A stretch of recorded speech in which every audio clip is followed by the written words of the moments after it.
അരളിയിലൊരു കിളി കൊഞ്ചിപ്പാടി അന്നേരം ഒരു സുന്ദരിയാടി അരവാരം ദഗതാളം തല്ലി അരമണി കിങ്ങിണി കിളിപാകി ഇമകളെന്തു ഭംഗി ഇവളുടെ കവിളിനെന്തു കാന്തി അതരമാതൃമധുരം നുകരാൻ ഭാഗ്യമേകു ഭവതി ചെണ്ടുമല്ലികപ്പൂ കണ്ടാൽ ചന്തമില്ല കരളേ ഉമ്മ വച്ചുണർത്താൻ വെറുതെ മോഹമില്ല കരളേ വിശ്രവസ്സു മാമുനി തന്നരികെ വിശ്വവിലാസിനി കഥനം തുടരെ പുത്രാർത്ഥിനിയാമിവളിലെ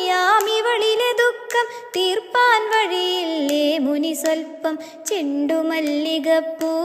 കണ്ടാൽ ചന്തമില്ല കരളേ